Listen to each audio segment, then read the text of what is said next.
नमो हरिहन्ताणं नमो सिद्धाणं नमो आयर्याणं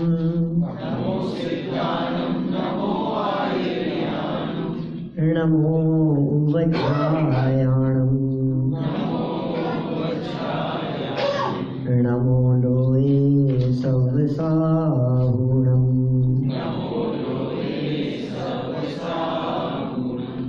यस्य स्वयं स्वभावाप्ति प्रभावे कृष्णकर्मणः तस्मै संज्ञानरूपाय नमोस्तु परमात्मने नमोस्तु परमात्मने। इष्टोपदेश नामक यह ग्रंथ आज संपन्न होगा। बहुत सुंदर चर्चा योगियों के संदर्भ में यहाँ चल रही थी। निर्विकल्प होते हैं योगी, किसी भी तरह का विकल्प उनके चित्त में नहीं होता, क्योंकि जहाँ विकल्प है वहाँ आनंद नहीं है, और जहाँ आनंद है वहाँ विकल्प खड़े होते नहीं हैं। निर्विकल्पता का नाम ही अनुभूति है। निर्विकल्प अनुभव में ज्ञानी धर्मात्मा लीन होते हैं। आप देखिए, दुनिया के किसी भी विषय का अनुभव करना हो, जब तक विकल्प होंगे तब तक अनुभव नहीं होगा। खीर का भी स्वाद लेना हो ना, बादाम के हलवे का भी स्वाद लेना हो, लोक में किसी भी विषय का अनुभव करना हो और आपके दिमाग में उसके संबंध में विकल्प खड़े हो रहे हैं, कितना बादाम लगा है, कि कितना घी लग गया है, कितनी मेहनत हो गई है बनाने में, तो आप हलवे का स्वाद नहीं ले सकते। इसलिए यहाँ निर्विकल्प अनुभव और निर्विकल्प आनंद की बहुत सुंदर चर्चा की जा रही है। और उस आनंद का आधार क्या है? उस आनंद का आधार है अपना स्वयं का ज्ञायक आत्म तत्व। वही सुख का आधार है, और बाकी जितने पदार्थ हैं उसे छोड़कर वे सभी दुख के हेतु बनते हैं। इस बात को एक नए श्लोक के माध्यम से पूज्यपाद स्वामी कह रहे हैं। 45 नंबर का यह श्लोक है, जहाँ से बात आगे बढ़ानी है। परः परस्ततो दुःख मात्मैवात्मा ततः सुखम् अतएव महात्मानः तन्निमित्तं कृतोद्यमा। बहुत सुंदर कह दिया है। पर है परस, पर तो पर है, पर है पर, पर है पर है भाई साहब, दूसरे तो दूसरे ही होते हैं। ये वाक्य आप लोगों ने कई बार बोला होगा कि साहब कुछ भी कहो, अपने तो अपने ही होते हैं। क्या अपने तो अपने ही होते हैं? मतलब इसमें यह बात छिपी हुई है कि पर तो पर ही होते हैं, दूसरे तो दूसरे ही होते हैं। ये कह रहे हैं ततः दुखम,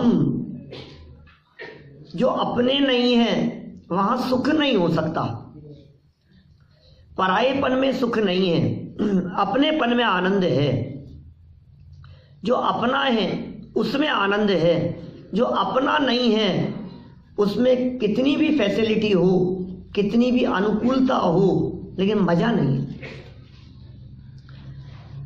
पंकज जी के पास में कितनी भी महंगी गाड़ी हो, मुझे क्या मतलब, इसी बात है। इसमें क्या है, उनकी वो जाने, मेरी मैं जानू। मेरा सुख मुझसे है और पर से दुख होता है। जहां जहां ये जीव पर के चक्कर में लगा रहा, वहाँ यह जीव सुखी नहीं हो सकता, यह जीव दुखी ही बना रहेगा। तो परह परस ततो दुखम, पर पर है, दूसरे अन्य है और वहाँ दुख है। आगे क्या कहा, आत्मेव आत्मा ततः सुखम, अपना तो आत्मा ही है और उससे सुख है, सुख होता है। क्या क्या पर है, शरीर पर है, घर बार महल मकान स्त्री पुत्र आदि सब पर है। आपको यदि ऐसा लगता हो कि बच्चों से सुख है, आपको यदि ऐसा लगता हो पत्नी परिवार से सुख है, तो पहले यह नक्की करो कि वे अपने हैं या नहीं है। हिसाब कर लिया हमने तो निर्णय, अपने ही तो हैं। हम किसी दूसरे की पत्नी बच्चों की बात नहीं कर रहे, ये जो अपने हैं ना उन्हीं को अपना कह रहे हैं। इनसे सुखी हैं हम हमारे परिवार से सुखी हैं, ये अपने ही हैं। तो हम ये कहते हैं एक बार आप निर्णय करो कि ये कितने आपके हैं। कि कैसे निर्णय करें, कि जो वे चाहते हैं उसके विपरीत बोल करके देखो, उससे उल्टा बोल के देखो, तो आपको पता लगेगा वे कितने अपने हैं। माने तुरंत पलट करके सामने जवाब दे देंगे। इससे पता लगता है कि वे अपने नहीं हैं। तो क्या अपना है, बोले अपना आत्मा ही अपना है, इसके अलावा और कोई अपना नहीं है। ये बाहरी पदार्थ जितने भी संयोग हैं ये कुछ भी सुख के कारण नहीं है। यहाँ परस तत्व दुखम कह करके कह दिया, सुख के कारण तो है ही नहीं, उल्टा आपके दुख के कारण और बनेंगे। जितनी जितनी इनकम बढ़ती जाएगी ना, उतना उतना आपको लगता है कि हम सुखी होते जाएंगे, लेकिन उतना उतना आप दुखी होते जाएंगे। उतनी उतनी आपकी टेंशनें बढ़ती जाएगी, उतने उतने आपके संकल्प विकल्प बढ़ते जाएंगे। जिसके पास में कुछ नहीं है उसे कोई विकल्प नहीं है, और जिसके पास में बहुत कुछ है उसके विकल्प भी उतने ही ज़्यादा हैं। यहाँ तो विकल्प मुक्ति की बात कर रहे हैं। आप विकल्पों से मुक्त हो जाएं, हमें कोई विकल्प नहीं है। दुनिया भर के विकल्प खड़े होते हैं हमारे दिमाग में, वो खामखा के विकल्प हैं। कल उन विकल्पों की हमने चर्चा की थी, उनका निषेध कर दिया।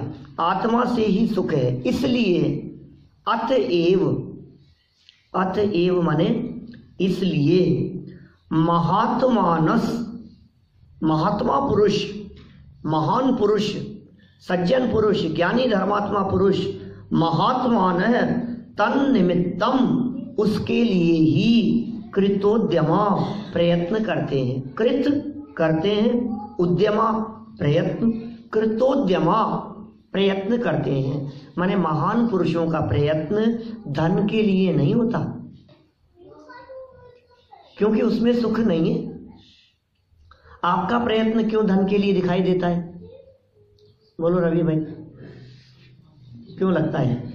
आपका प्रयत्न क्यों लगता है ऐसा? बोलो राजकुमार जी, इनकी तरफ से आप जवाब दे दो, खास दोस्त हो ना। आप क्यों दौड़ते हुए दिखाई देते हो? बोलो अनुराग जी। एन भाई, कुछ कमी है आपके पास में आज? कमी नहीं, तो उसमें सुख की प्रतीति देखते हैं। उसमें लगता है हमारे को सुख मिलेगा, सुख मिलेगा, और आज तक नहीं मिला। और फिर भी देखो, कई जगह में कई लोगों से पूछता हूं तो ऐसे ऐसे जवाब देते हैं प्रतीक भाई मेरे को। क्या करें पंडित जी, हमें तो जरूरत नहीं है।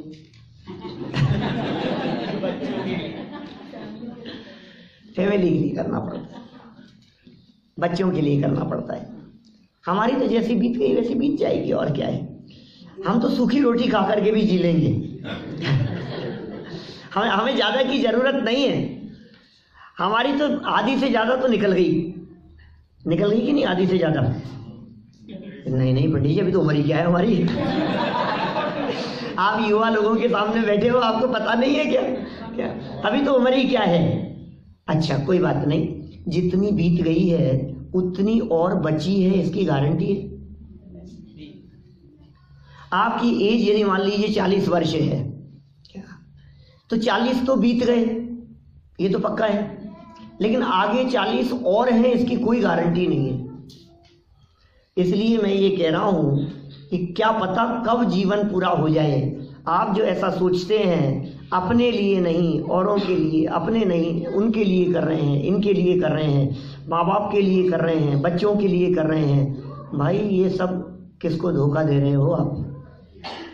अपना राग, अपनी आसक्ति घटती नहीं है, इसलिए अपनी आसक्ति को हम बच्चों का, परिवार वालों का नाम लेकर के पोषण करना चाहते हैं। सच्चाई यही है, वास्तविकता यही है, कोई किसी के लिए नहीं कर रहा है।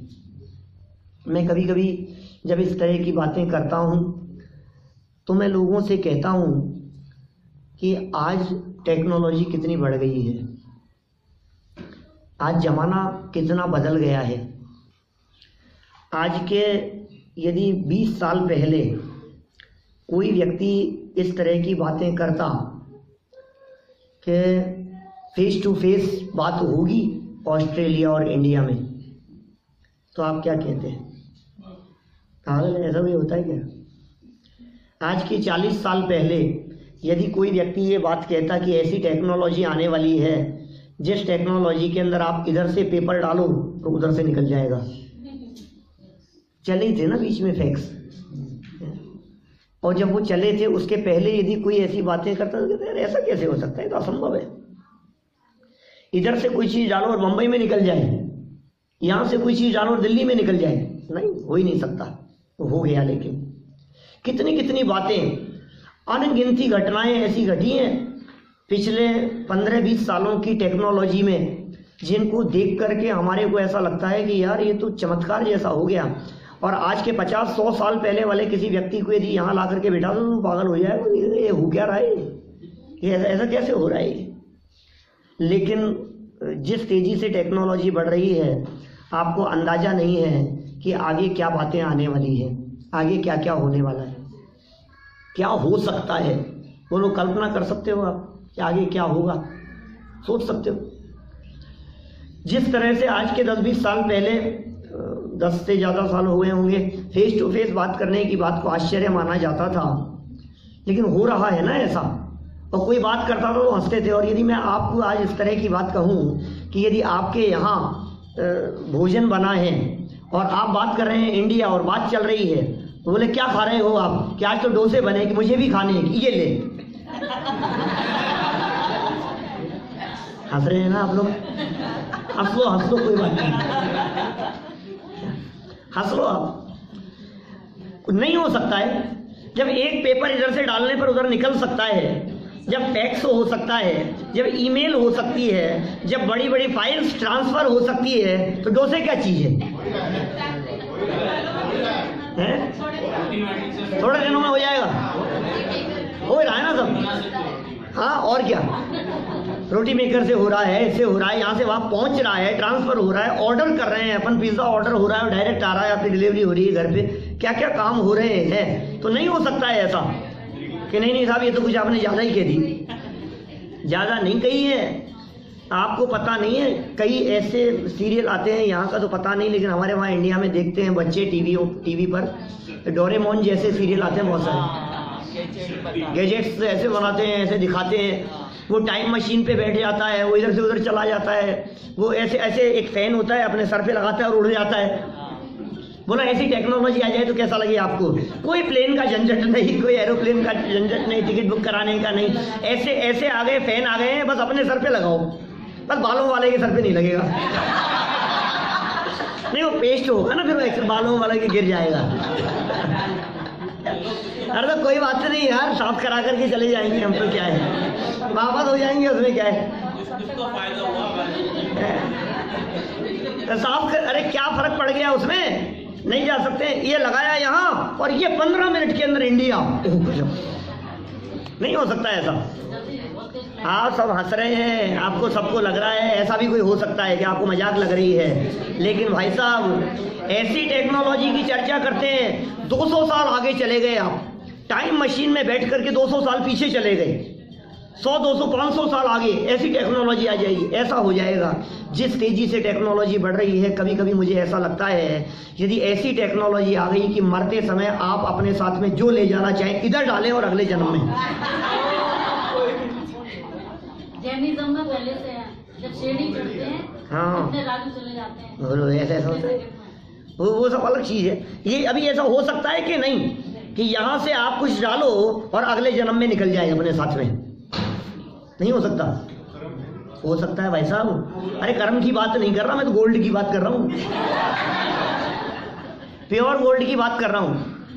बोलो आपको लगता है नहीं नहीं यार ये तो हो ही नहीं सकता है। हो गया तो अगर हो गया तो तब देखेंगे क्या होगा। अरे तब देखेंगे नहीं, मैं तो ये कह रहा हूँ आप कल्पना करो यदि हो गया तो जो आप अभी तक बच्चों के लिए कमा रहे थे वो कौन कौन छोड़ के जाएगा?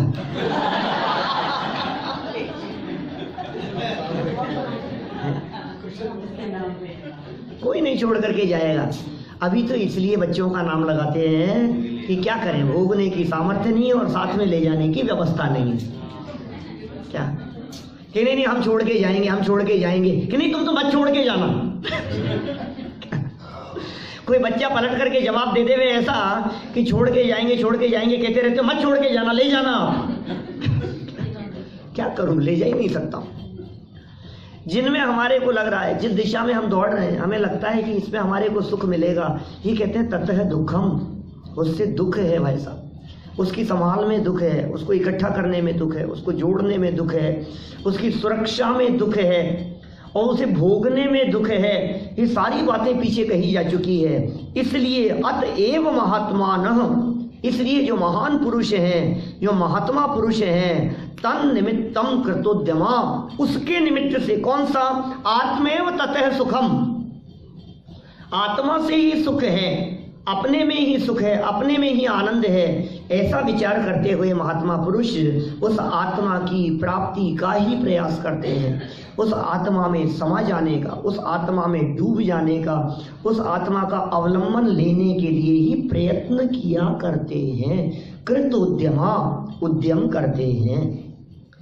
साहब कोई बात नहीं, भले ही आत्मा में अनुराग की कितनी भी प्रेरणा दी हो, लेकिन फिर भी ये जो शरीर है, ये जो स्त्री पुत्रादिक हैं, इनके प्रति अपनापन कर लिया तो कोई बहुत बड़ा अपराध कर दिया क्या? अपने थे, अपने पुण्य पाप कर्म के उदय से मिले थे, इनके प्रति अपनेपन में आपको तकलीफ क्या है? कि भाई हमें तकलीफ नहीं है, तकलीफ तो आपको ही भुगतनी पड़ेगी, हमें कोई तकलीफ नहीं है। क्या तकलीफ होगी कि ये कह रहे हैं इसका फल चतुर्गति में परिभ्रमण है, इसका फल चारों गतियों में नवीन नवीन शरीर की प्राप्ति है। जो शरीर के प्रति अपनापन करता है उसे शरीर मिले बिना नहीं रहता। देखिए यही बात आगामी श्लोक में कहते हैं, 46 नंबर। अविद्वान पुद्गल द्रव्यम योऽभिनन्दति तस्य तत् न जातु जन्तो सामीप्यम न जातु जन्तोः सामीप्यम चतुर्गतिषु मुञ्चति। देखिए अविद्वान, जो विद्वान नहीं है, पुद्गल द्रव्यम, पुद्गल द्रव्यों को, यो माने जो, अभिनंदती, अभिनंदन करता है, अभिनंदती चाहता है, अभिनंदन करता है, पसंद करता है, सम्मान करता है, तस्य माने उसके, ततः माने वह, न माने नहीं, जातु माने कभी भी, जंतो जीव को, सामीप्य समीपता, साथ, चतुर्गतिषु चारों गतियों में, मुंचती छोड़ता है, न दिया था बीच में, नहीं, जो जीव, जो बहिरात्मा, जो अविद्वान, अविद्वानों की बात कर रहे हैं, विद्वानों की नहीं। अविद्वान माने क्या होता है? अरे साहब पंडित जी आप तो विद्वान हो, कि हम विद्वान हैं तो आप कौन हैं? जो विद्वान नहीं होते वो मूर्ख होते हैं। विद्वान का अपोजिट क्या होता है? आप भी विद्वान हैं। विद धातु ज्ञान के अर्थ में प्रयोग की जाती है। विद्वान जो ज्ञानवान होते हैं वे सब विद्वान हैं। जो समझदार हैं, जो सम्यक दृष्टि हैं, जो ज्ञानी हैं, वे सब विद्वान हैं। यहाँ अविद्वान शब्द का प्रयोग बहिरात्मा के अर्थ में किया है। अब बहिरात्मा नहीं जानते होंगे कुछ पीछे लोग। बहिरात्मा क्या होता है? बोलो जयपुर वाले, बहिरात्मा क्या है? बहिरात्मा माने बोलो सुधीर जी, बहिरात्मा क्या होता है?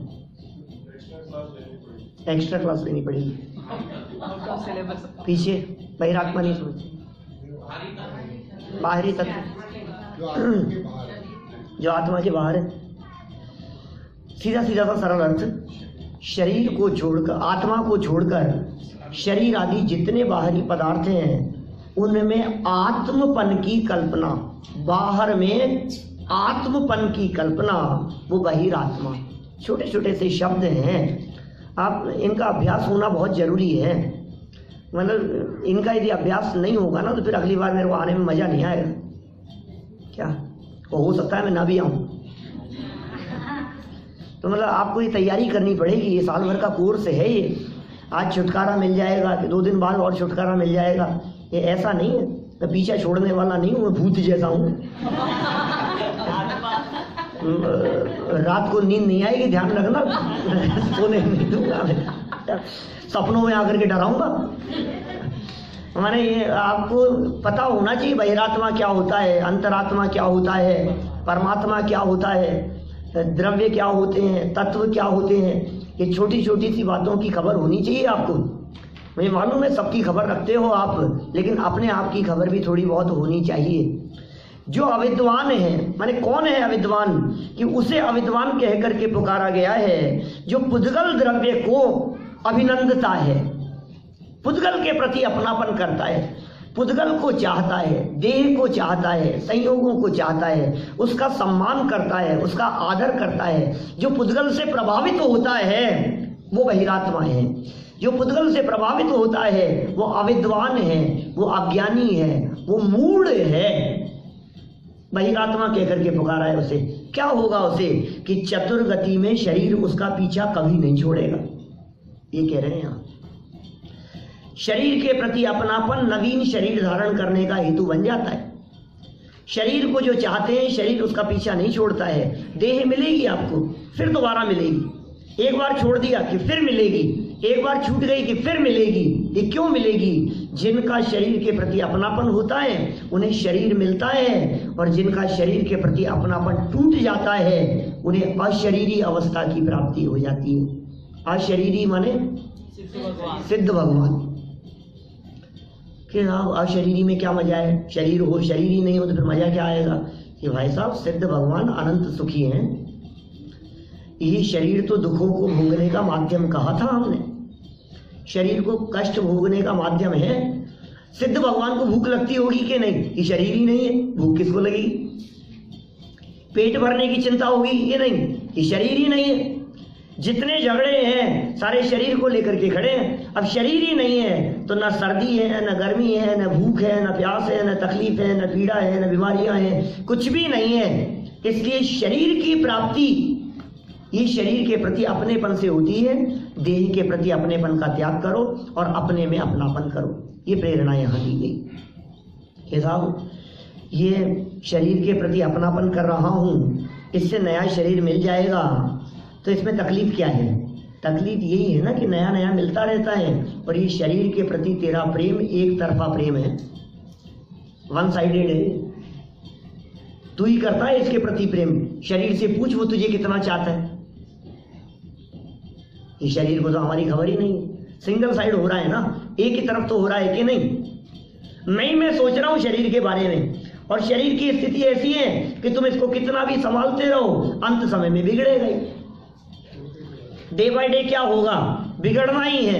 आंखों से दिखाई देना बंद हो गया, कानों से सुनाई देना बंद हो गया, कम कम सुनने लगे।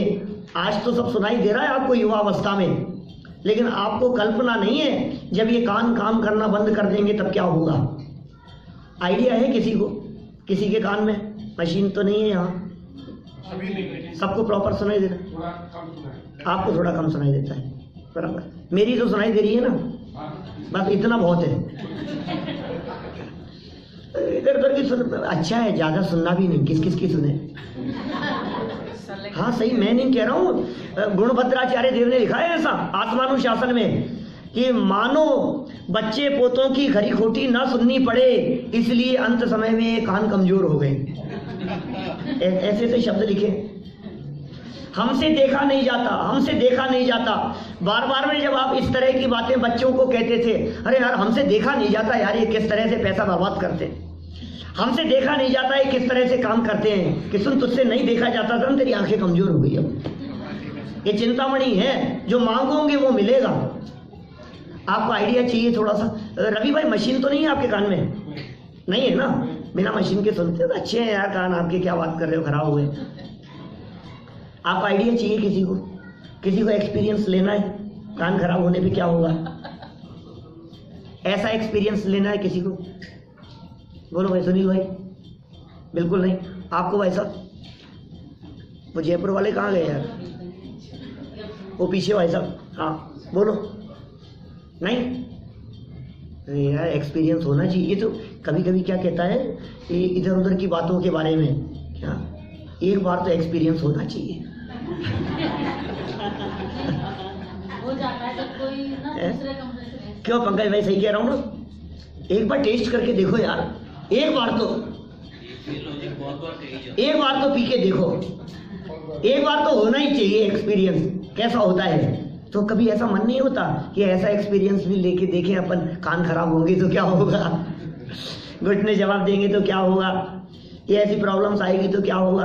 अरे सब फेस करते हैं, बर्दाश्त नहीं होगी वो चीज, ऐसी स्थिति होती है। मैं आपको आइडिया देता हूँ प्रतीक भाई, कई बार फेस की है आपने उस स्थिति को।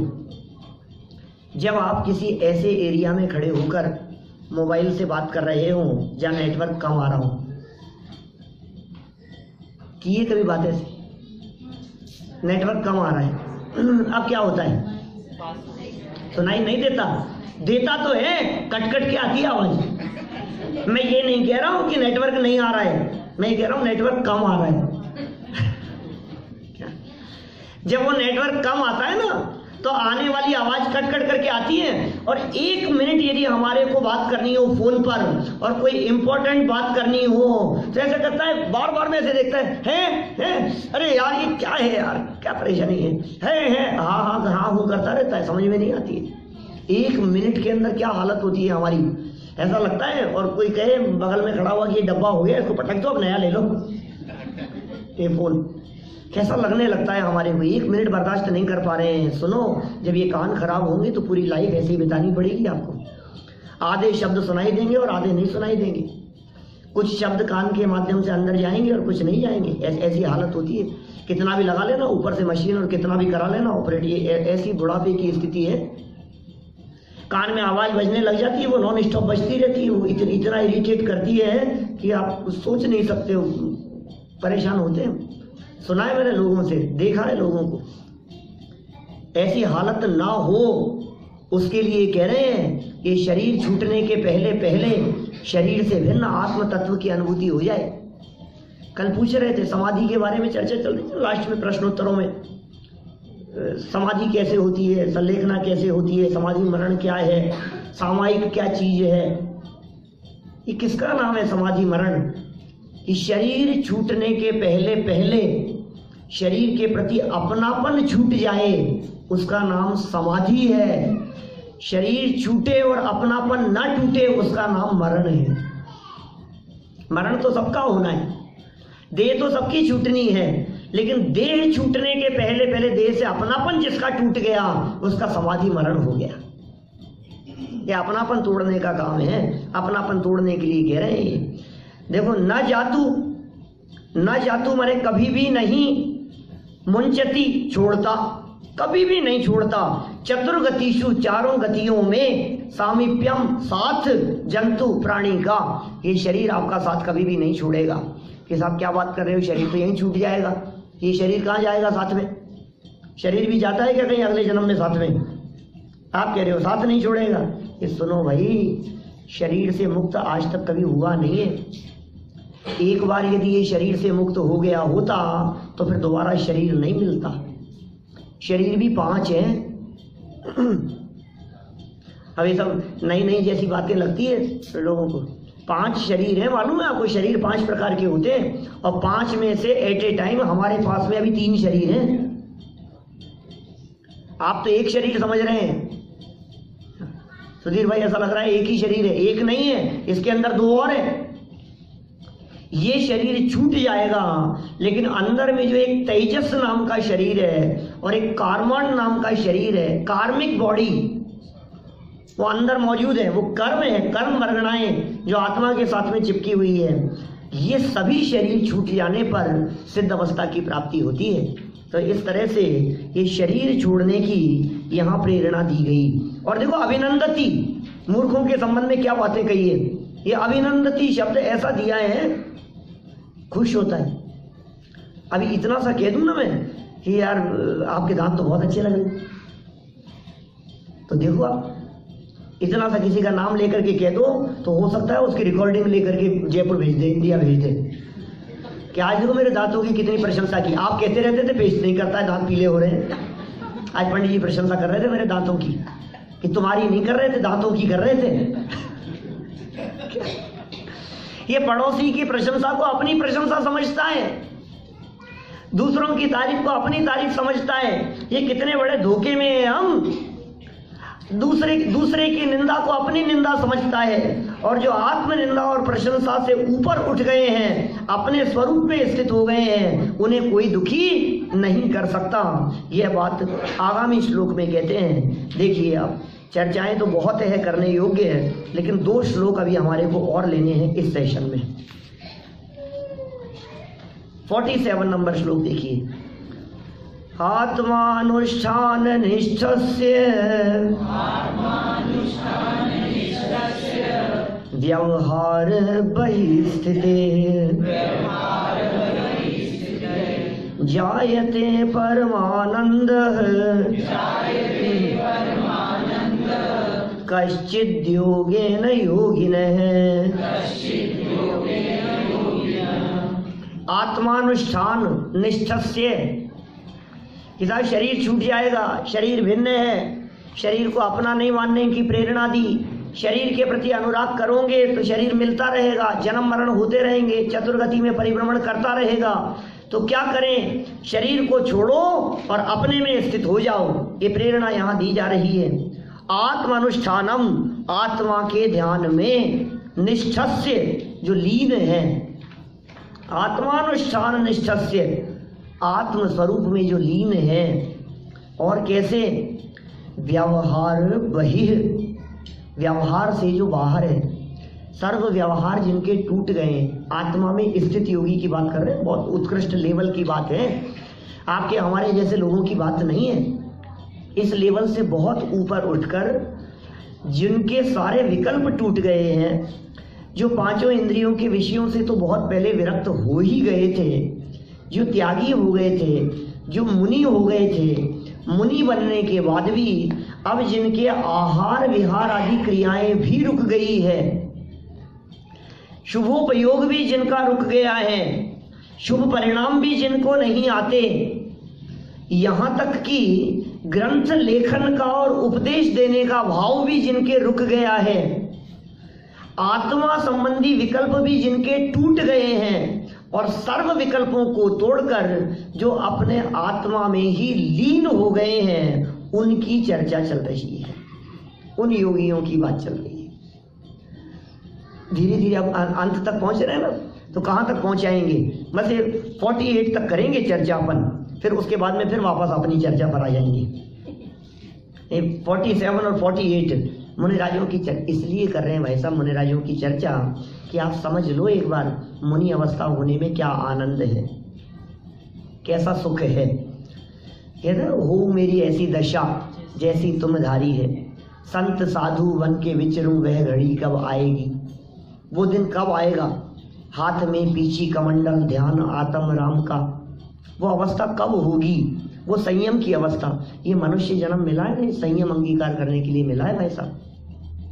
इस मनुष्य जन्म की सार्थकता संयम में है, बाकी में कुछ दम नहीं है। खाना पीना सोना ये तो पशु भी करते हैं, त्रियंच गति के जीव भी करते हैं, खाते हैं पीते हैं भूखते हैं सोते हैं, सब जो काम आप करते हैं ना, ऐसा कुछ नहीं है कि वो नहीं करते हो। हाँ, एक काम आप एक्स्ट्रा करते हो कमाने का, उनको कमाना भी नहीं पड़ता, वो त्रियंच गति के जीव कमाते भी नहीं। पशु पक्षियों की बात कर रहा हूं मैं।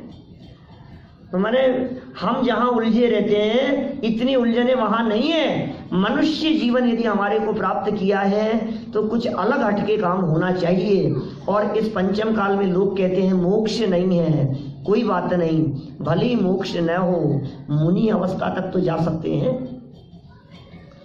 ये बातें तो ऐसी कर रहा है जैसे पंचम काल की जगह चौथा काल होता तो सीधा मोक्ष चला जाता। बातें ऐसी होती है हमारी। क्या करें साहब, पंचम काल है, क्या करें साहब, पंचम काल है, क्या करें साहब, भरत क्षेत्र में आ गए हैं। जैसे विदेश क्षेत्र में होता तो अभी तक तो मोक्ष हो गया होता। अनंत बार जाकर के आया है, अनंत बार विदेश क्षेत्र में जाकर के आया है, अनंत बार चौथे काल में जन्म लिया है, लेकिन फिर भी अपने स्वरूप में स्थित नहीं हुआ। ये बहाने बनाने की जरूरत नहीं है। ये कितने बहाने बनाता है, बहाने बनाता रहता है, बहाने बनाता रहता है। अरे भाई बहाने मत बना, जितना हो सकता है उतना तो कर। ये नहीं साहब हो ही नहीं सकता है, मैं क्या करूं साहब, कितना भी कमा लूं मैं, लेकिन फिर भी अरबों खरबों की संपत्ति तो नहीं हो सकती है, इसलिए इससे अच्छा है फिर अब क्या करूं, इसलिए मैं तो बैठा हूं वजह से। जितना हो सकता है उतना कर, जितना संभव है उतना करता है कि नहीं व्यक्ति, प्रयास करता है कि नहीं। ये कह रहे हैं आत्मध्यानी व्यक्ति वही स्थित है, व्यवहार से बाह्य होकर स्थित रहते हैं। उनको क्या होता है, जायते परमानंद है। जायते माने उत्पन्न होता है, परमानंद है, परम आनंद, कश्चित कोई अपूर्व, योगेन योग के द्वारा, योगेन साधना के द्वारा, योग के द्वारा, ध्यान के द्वारा, योगिन है योगियों के, जो योगी होते हैं, जो आत्मध्यानी होते हैं, उन्हें आत्म ध्यान के द्वारा सर्व विकल्प टूट जाने पर कोई अपूर्व आनंद की प्राप्ति होती है। कैसा आनंद होता होगा, हम उस आनंद की कोई उपमा नहीं दे सकते, हम उस आनंद के बारे में आपको कुछ नहीं कह सकते। शास्त्रों में ऐसा लिखा है, चैणाला की लाइनें याद आ रही है मुझे। वे लिखते हैं छठी ढाल में, पहले आत्मा का स्वरूप बतलाया, फिर उसके चिंतन करने की बात कही, फिर कहा यो चिंत्य निज में थिर भये, तिन अकथ जो आनंद लयो। समझ में आ रही है कुछ बात? यो चिंत्य, इस प्रकार चिंतन करके, आत्मा के स्वरूप का चिंतन करके, निज में थिर भये, तिन अकथ नहीं कहा जा सकता, ऐसा जो आनंद लयो, आनंद की प्राप्ति हुई। ये लाइन बोली अभी मैंने, यो चिंत्य निज में थिर भये, तिन अकथ जो आनंद लयो, सो इंद्र नाग नरेंद्र वा अहम इंद्र के नाही गयो। वो ऐसा आनंद है जो आनंद इंद्रों के नहीं है, जो आनंद अहम इंद्रों के नहीं है, जो आनंद सुरेंद्र के नहीं है। क्या ऐसा आनंद, सुरेंद्र हो चाहे नरेंद्र हो चाहे महेंद्र हो चाहे अहमेंद्र हो, कोई भी हो, इंद्रों के उस आनंद की प्राप्ति नहीं है। वो ऐसा आनंद हमारे मुनिराज एक क्षण मात्र में भोगते हैं। ये ऐसा परम आनंद है, ऐसा परम उत्कृष्ट आनंद है। ऐसे आत्म ध्यान की महिमा यहाँ बतलाई गई। देखिए, आहार विहार आदि समस्त क्रियाएं छोड़कर, शुभ चारित्र को भी छोड़कर शुद्धोपयोग में तल्लीन होने की बात कही है। शुभोपयोग छूटा और शुद्धोपयोग में तल्लीन हो गए। यहां तक कि देखिए, आत्मा संबंधी विकल्प भी जब तक खड़े होते हैं तब तक आनंद नहीं आता। विकल्प जब तक हैं तब तक आनंद नहीं। विकल्प टूटे और आनंद की उत्पत्ति हो गई। जैसे देखो आत्मा में ज्ञान है, आत्मा में दर्शन है, थोड़ा समझने का प्रयास करना। आत्मा का स्वरूप क्या है, आत्मा में कौन कौन से गुण हैं, अपनी शक्तियाँ कौन कौन सी हैं, आत्मा अमूर्तिक है या मूर्तिक है, कैसे पकड़ में आता है, ज्ञान से पकड़ में आता है। मैं अपने को फील करने का प्रयास करूं, मैं एक हूं तो एक कह करके क्या कहना चाहते हैं, शुद्ध कह करके क्या कहना चाहते हैं। वहाँ समय सार की 73वीं गाथा का जहाँ वर्णन किया है, उसकी टीका में अमृत चंद्राचार्य देव ने कहा है, मैं एक की व्याख्या की, अहम एक को, ये जो शब्द आया था ना इसमें 27वें श्लोक में, उस एक शब्द की व्याख्या करते हुए अमृत चंद्र स्वामी ने वहां कहा है, उसकी टीका करते हुए, मैं कैसा, मैं यह प्रत्यक्ष अखंड अनंत चिन्मात्र ज्योति आत्मा अनादि अनंत नित्य उदय रूप विज्ञान घन स्वभाव भावत्व के कारण एक हूं। ये एक की व्याख्या की उन्होंने। फिर एक एक शब्द के अंदर खूब मर्म भरा हुआ है, बहुत विस्तार से उनकी चर्चाएं शास्त्रकारों और व्याख्याकारों ने की है। तो ये किसकी चर्चा कर रहे हैं, ये कैसे आनंद की, निर्विकल्प विकल्प है आत्मा, आत्मा ऐसा है, आत्मा ऐसा है, ऐसा है, ऐसा है। जब ज्ञान है, दर्शन है, चारित्र भेद खड़े हो गए, देखो सुनो, समझने में विकल्प है, समझ जाओगे तो निर्विकल्प अवस्था होगी। आपके यहाँ फैन में कितनी पंखुड़ियां हैं? क्या हो गया? कोई कह रहा है 4, कोई कह रहा है 5। फैन तो दिख रहा है ऊपर माथे पे, वो कह रहे हैं 3। सब अलग अलग हैं। तो ये सब अलग अलग है, यहाँ तो 4 दिख रहे हैं, एक कह रहे हैं 3, एक कह रहे हैं 4, एक कह रहे हैं 5। उसका क्या होगा? है ही नहीं। सुनो, एक काम करो, फैन बंद करके देख लो, पता लग जाएगा। वो बंद है। जब बंद होता है, जब नहीं चल रहा होता है तो 3 दिखती हैं पंखुड़ियां, ठीक है ना। और जब 3 नहीं दिखती है तो हवा आती है।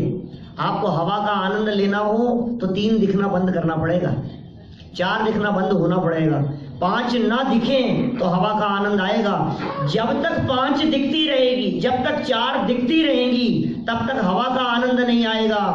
और यदि आप ये कहो कि मुझे हवा का आनंद तो लेना है, लेकिन दिखाओ पहले 4 है या नहीं है, कि दिखा देते हैं, हवा का आनंद नहीं आएगा।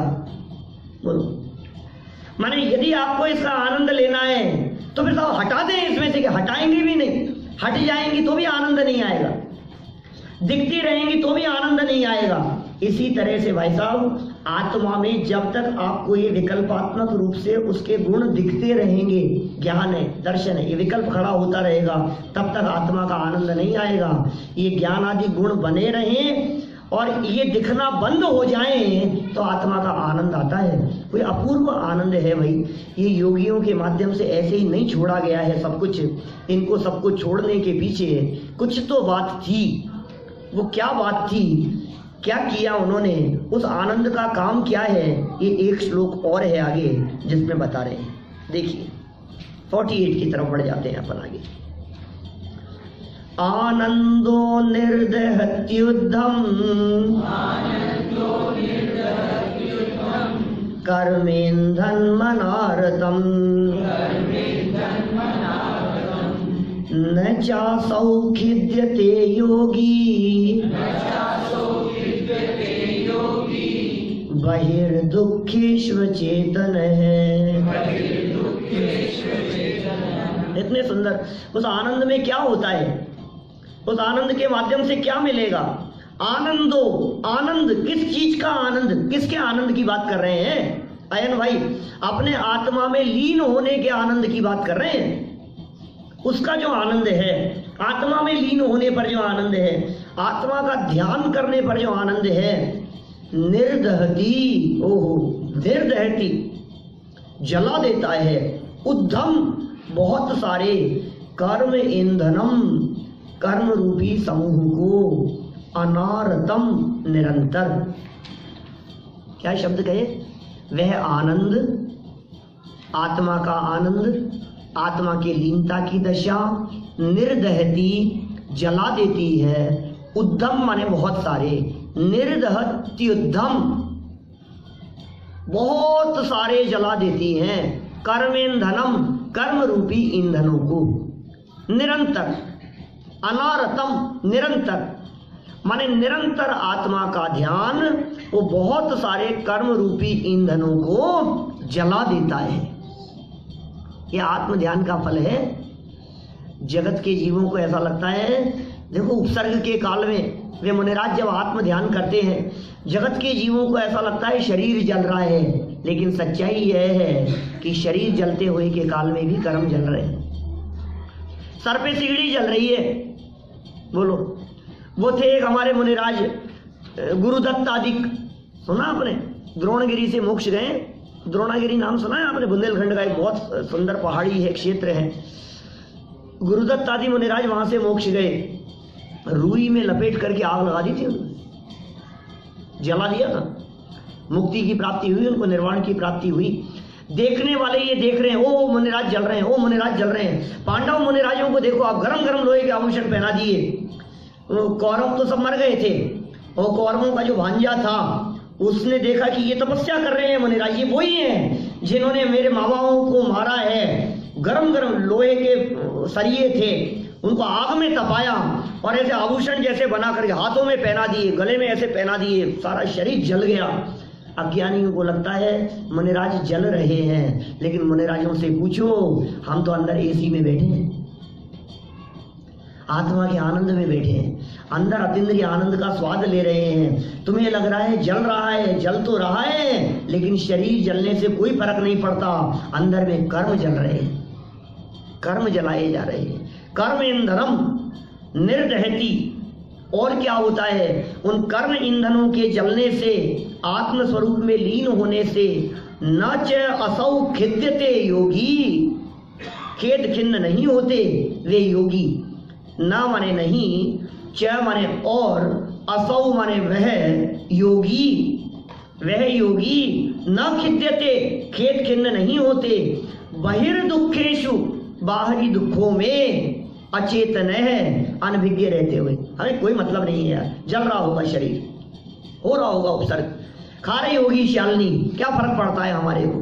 3-3 दिन तक श्यालनी खाती रही, पता है आपको? सुकुमार नाम के मुनिराज थे हमारे, सुकुमार नाम था उनका। उनके शरीर को 3 दिन तक पूर्व भाव के बैर लेते हुए वो श्यालनी और उसके बच्चे वो खाते रहे। इतने कोमल थे कि सरसों के दाने भी जिनको चुभते थे। इतने कोमल थे कि उन्होंने युवावस्था तक अपनी लाइफ में कभी सनलाइट नहीं देखी थी, सूर्य का प्रकाश नहीं देखा था, रत्नों के प्रकाश में पले बड़े हुए थे। उनका जब जन्म हुआ था तो जन्म होते समय भविष्यवेत्ताओं ने घोषणा कर दी थी कि कभी किसी दिगंबर मुनिराज के वचन यदि ये सुन लेगा तो ये दीक्षा ले लेगा, घर छोड़ करके चला जाएगा। और पिताजी दीक्षित हो चुके थे पहले, तो माँ ने इस तरह से रखा उनको कि ये घर से ही नहीं निकले, कभी नगर में किसी दिगंबर मुनि का प्रवेश नहीं होना चाहिए, और ये घर से कभी निकलेगा नहीं, कभी आवाज सुनने का प्रसंग ही नहीं बनेगा। घर में ही रहते थे, महलों में रहते थे, रत्नों के प्रकाश में रहते थे, फूलों की सैया भी जिनको चुभती थी, सरसों का दाना भी जिनको चुभता था। इतने सुकोमल थे वो, इतने कोमल। लेकिन भाई साहब, होनहार को कौन टाल सकता है? भली होनहार हो तो निमित्त मिल ही जाते हैं। अचानक द्वारपाल कहीं इधर उधर हुआ और नगर में मुनिराज प्रवेश कर गए। वे नजदीक आकर के वहां नगर में बैठ गए। उनकी कुछ आवाज इन्होंने सुनी और ये मकान में से खिड़की खोल करके वहां कपड़ों के माध्यम से लटक करके नीचे उतर करके चले आए। मुनिराज के पास आकर के इन्होंने दीक्षा ले ली। जमीन पे पांव पहली बार रखा था इन्होंने जिंदगी में, और पहली बार जमीन पर पांव रखा तो पांव रखती खून से सन गई जमीन, ऐसे इतने कोमल थे। और खून को चाटती हुई सियार नहीं आ गई वो, और वो आकर के पूर्व भाव का बदला लेकर 3 दिन तक ध्यान अवस्था में खड़े रहे और 3 दिन तक खाती रही उनके शरीर को, और आत्म ध्यान में मग्न रहे। ये कैसा होता है आत्म ध्यान? बाहर में बाघ खा रहा है, शेर खा रहा है, बाहर में ऐसे उपसर्ग हो रहे हैं, उपद्रव हो रहे हैं, संकट आ रहे हैं, वो कैसा जो आनंद में लीन है, जिनको आत्मा का आनंद आ रहा है, फिर न खिद्यते, खेद खिन्न नहीं होते। क्यों नहीं खेद खिन्न होते? देखते ही नहीं है, देखो ही मत, देखना बंद कर दो। आप जब उसकी तरफ देखेंगे ही नहीं तो आपको कोई तकलीफ नहीं होगी। मैं आपसे पूछता हूं, कोई व्यक्ति यदि आपकी निंदा करे, आपको गाली ना देवे, आपको आप शब्द कहे, उल्टा सीधा बोले, तो आपको कैसा लगेगा? बताओ बताओ कैसा लगेगा? कुछ लोगों को बुरा लगेगा। जिनको अच्छा लग रहा है ना उनका नाम बताओ मेरे को, एक कागज पे नाम लिख करके दो। मैं प्रैक्टिकल भी करना जानता हूँ, मैं 1 मिनट के अंदर कर दूंगा। कौन है, नाम लिख करके दो मेरे को यहाँ। बोलो किसको अच्छा लग रहा है, बताओ नाम। आप सब चुप हो गए। इतना नाम के प्रति तन्मयता है हमारे को, इतना बुरा लगता है हमारे को किसी का यदि मैं नाम लिखूं ना अभी यहाँ, और नाम लिखने के बाद भरी सभा में बतलाऊं इसके ऊपर मैंने ये नाम लिखा है, और फिर ऐसा करूं मैं इसको। बोलो कैसा लगता है, जरा सोचना, जरा कल्पना करना। आपका नाम लिखाओ इसके ऊपर तो कैसा लगे आपको। क्या मुकेश भाई आपका नहीं लिखा था? कैसा लगता है हमारे को। इतना ही नहीं, और फिर इसको ऐसे ऐसे ऐसे फेंको इसको यहाँ, और फिर एक और काम करो कि बाहर से चप्पल ला करके इसको पीटो, ऐसे लगता है मेरे ऊपर चप्पलें मार रहा हूं। बोलो नहीं लगता है? ऐसी फीलिंग होती है हमारी। इतना नाम से जुड़े हुए हैं हम। यहाँ कैसी बात कह रहे हैं, यहाँ खेत खिन्न नहीं होता। अरे यदि कोई ऐसा कहता है, बुरा कहता है, अपशब्द कहता है, गालियां देता है, तो आपको बुरा लगता है, लेकिन ये अपयश कीर्ति कर्म का उदय है। चलो मैं इस बात को थोड़ा सा एंगल बदल करके बात करता हूं। कोई व्यक्ति यदि पीठ पीछे आपकी बुराई करे और आपको पता ना लगे तो आपको कितना बुरा लगता है? पता ही नहीं लगा हमारे को तो बुरा क्यों लगेगा? सीधी बात है यार। जिन बात का हमारे को पता ही नहीं लगा तो हमें क्यों बुरा लगेगा? कितने लोग कितनी बुराइयां कर रहे हो, हमें पता लगता है तो हमें तकलीफ होती है। तो भाई साहब आप सुन करके भी अनसुना कर दो ना, क्यों दुखी होते हो? ये जो हमारे महामुनिराज हैं जिनके आनंद की यहाँ चर्चा चल रही है, ये कैसे आनंद को भोगते हैं कि जो हो रहा है ना उसको देखते ही नहीं है, हो रहा होगा। जब ध्यान ही नहीं देते हैं उसकी तरफ तो तकलीफ का वेदन भी नहीं होता है। कितना सरल उपाय है। संकटों से बचने का उपाय संकटों को न देखना है। मत देखो आप। परकृत होने वाले दुखों से बचने का उपाय पर से हटा लेना है अपने उपयोग को। हमारे महामुनिराज ने इन्होंने अपने उपयोग को हटा लिया है।